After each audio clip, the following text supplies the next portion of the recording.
काही वेळामध्ये पथसंचलन सुरू होईल।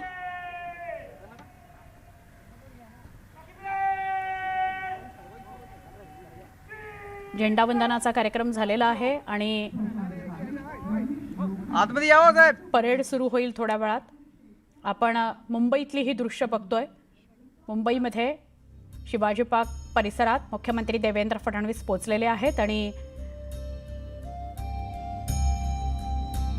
ध्वजारोहण झालेलं आहे। शिवाजी पार्कात मुख्यमंत्र्यांच्या हस्ते ध्वजारोहण झालं। आता आम्ही तुम्हाला दोन दृश्य दाखवतोय। भारताच्या 77व्या प्रजासत्ताक दिन सोहळ्याचा बारामती, ठाणे आणि मुंबई इथली तीन दृश्य। मुंबईमध्ये आहेत शिवाजी पार्कात मुख्यमंत्री देवेंद्र फडणवीस, ठाण्यामध्ये आहेत उपमुख्यमंत्री एकनाथ शिंदे आणि बारामतीमध्ये आहेत उपमुख्यमंत्री अजित पवार। पुण्यामध्ये आहेत अजित पवार आणि मुख्यमंत्री आणि उपमुख्यमंत्र्यांच्या हस्ते त्या ठिकाणी ध्वजारोहणाचा सोहळा संपन्न झालेला आहे। तिथं काही कार्यक्रम सुद्धा आयोजित करण्यात आलेले आहेत। त्यानंतर परेड सुद्धा असेल। शिवाजी पार्कात परेड असणार आहे।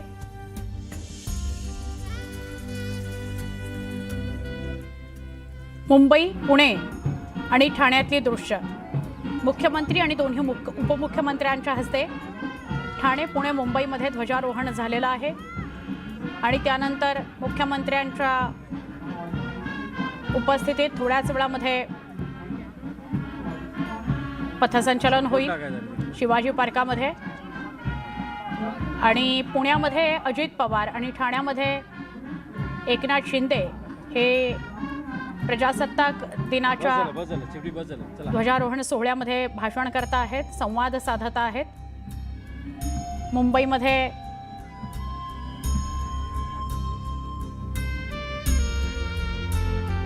गृहमंत्री, मुख्यमंत्री आणि गृहमंत्री देवेंद्र फडणवीस हे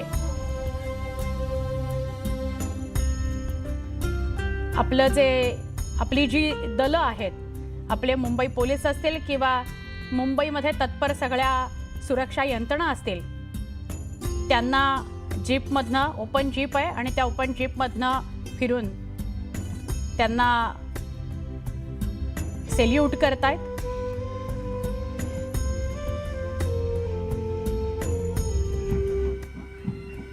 राज्यात प्रजासत्ताक दिनाचा उत्साह दिसतोय। प्रत्येक जिल्ह्यामध्ये, प्रत्येक शहरामध्ये ध्वजारोहणाचा सोहळा आयोजित करण्यात आलेला आहे।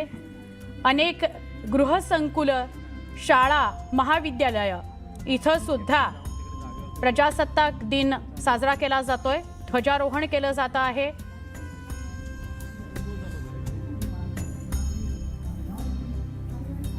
मुंबईतल्या शिवाजी पार्कामध्ये आहेत मुख्यमंत्री देवेंद्र फडणवीस, गृहमंत्री देवेंद्र फडणवीस।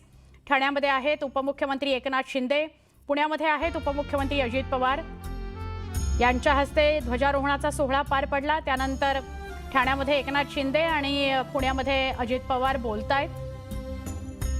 इथे मुंबईमध्ये शिवाजी पार्कात पथसंचलन होणार आहे, पण त्याआधी सगळ्या मुंबईतल्या ज्या यंत्रणा आहेत, मुंबई पोलीस आहेत, सुरक्षा दल आहे, अशा सगळ्यांना मुख्यमंत्री देवेंद्र फडणवीस, गृहमंत्री देवेंद्र फडणवीस यांच्या हस्ते ओपन जीपमधनं फिरून सेल्यूट केलं जात आहे।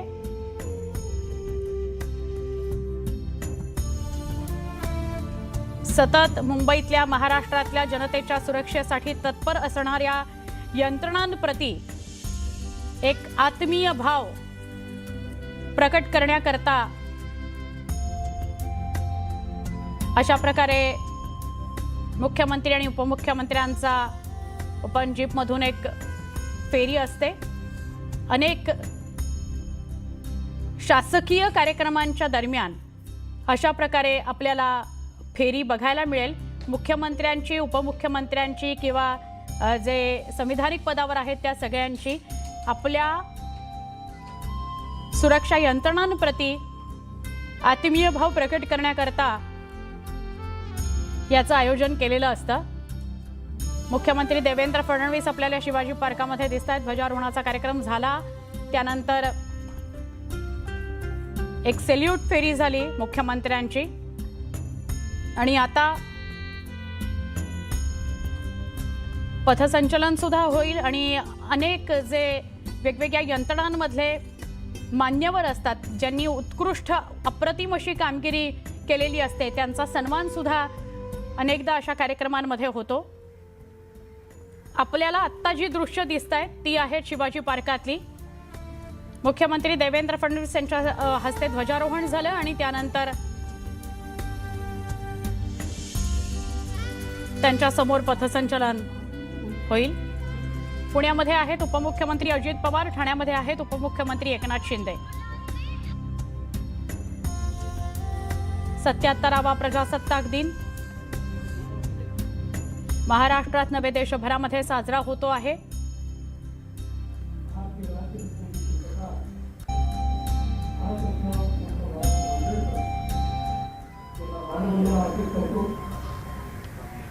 आज या ठिकाणी उपस्थित असलेले सर्व निमंत्रित महानुभाव आणि उपस्थित सर्व भगिनी आणि बंधू, आपल्या सर्वांना आणि जगभरातील भारतीयांना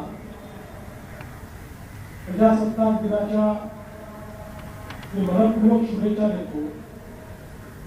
आणि आपला प्रजासत्ताक आणि आपली लोकशाही आणि आपला प्रजासत्ताक आणि आपली लोकशाही ही चिरायू हो अशी ईश्वर चरणी प्रार्थना करतो। आपल्या सर्वांनाच कल्पना आहे की 26 जानेवारी 1950 रोजी आपण भारताचं संविधान हे अंगीकारून ते अधिनियमित केलं आणि त्यातून एक लोकशाही प्रधान अशा प्रकारे सर्वांनी उभं राहून मानवंदना द्यावी। हे प्रक्षेपण बघतो आहोत मुंबईतलं। मुंबईमध्ये शिवाजी पार्कामध्ये मुख्यमंत्री आणि गृहमंत्री देवेंद्र फडणवीस कार्यक्रमामध्ये उपस्थित आहेत। संविधान समितीच्या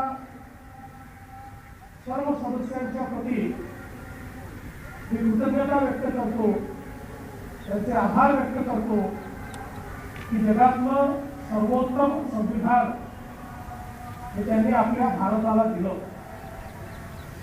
आज या प्रसंगी भारतीय स्वातंत्र्याकरता देखील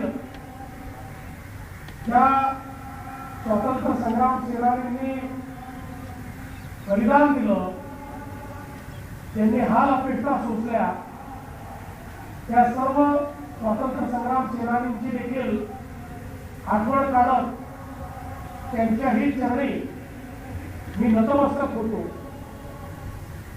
आपल्या सर्वांनाच कल्पना आहे की आज आपला देश अतिशय वेगाने प्रगती करतोय।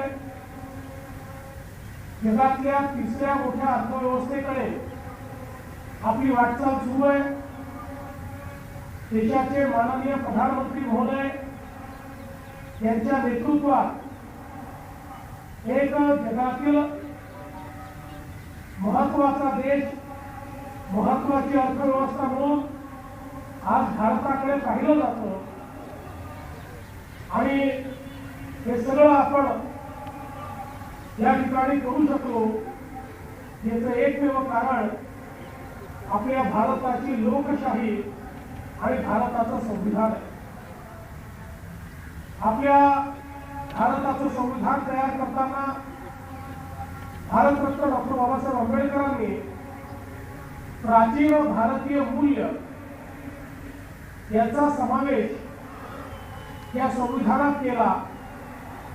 लोकशाहीचं मूल्य हे खऱ्या अर्थानं प्राचीन भारतामध्ये आपल्याला कितीतरी आधी पाहायला मिळतं आणि अगदी वैशालीपासून तर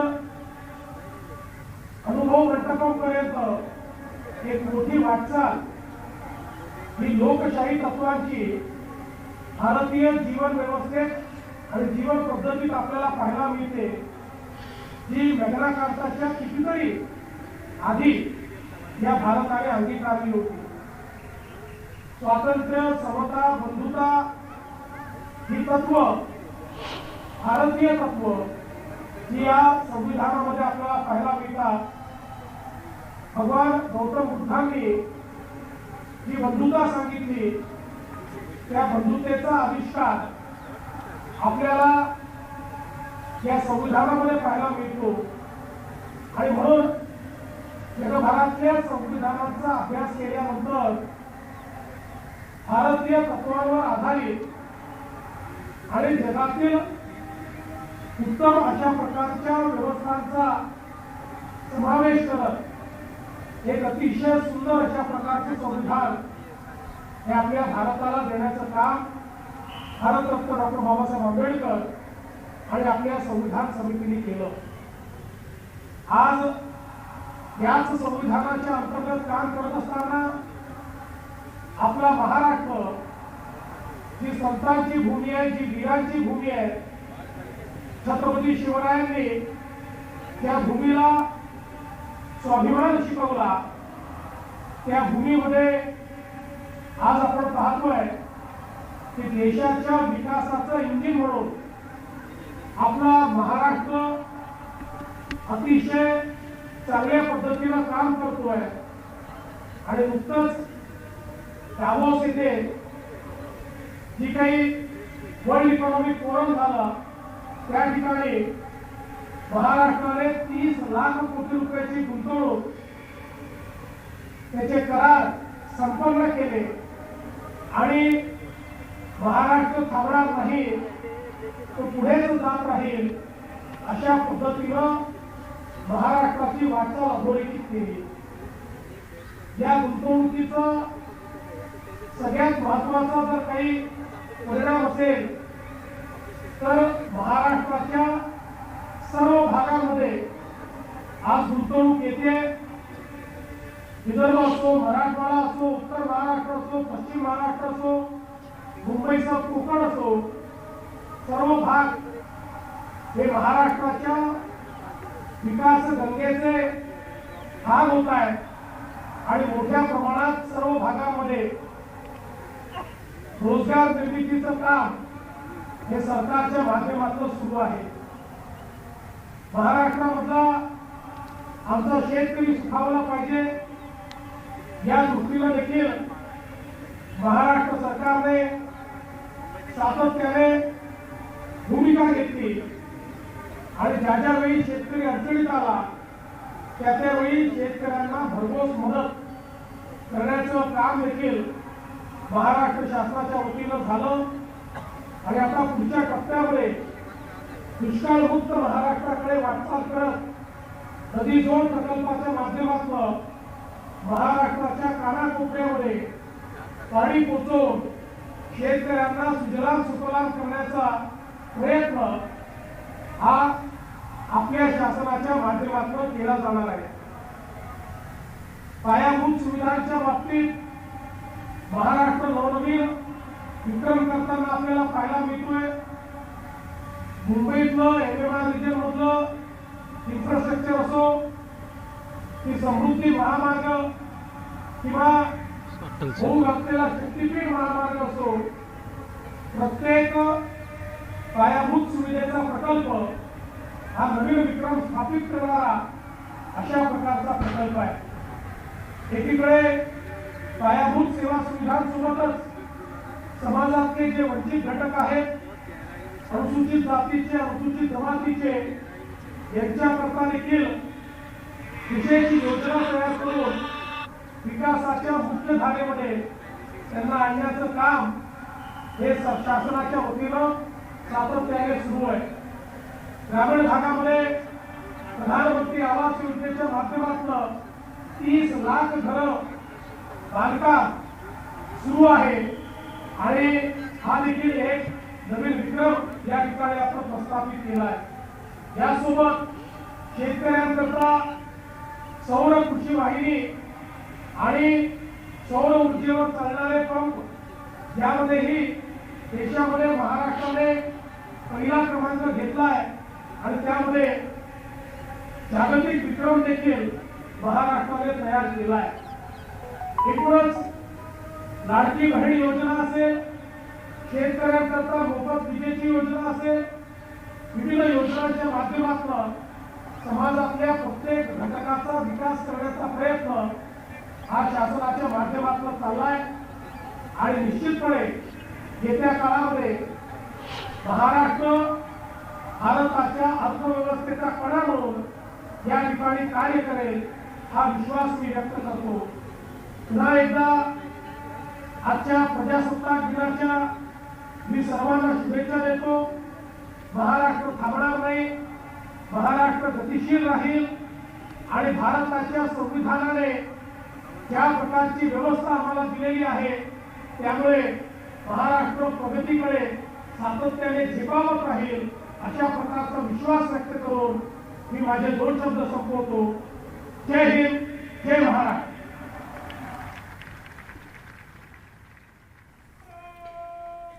मुंबईतलं शिवाजी पार्क इथला ध्वजारोहणाचा सोहळा, या ध्वजारोहणाच्या कार्यक्रमानंतर सोहळ्यानंतर मुख्यमंत्री देवेंद्र फडणवीस यांनी उपस्थितांशी संवाद साधला।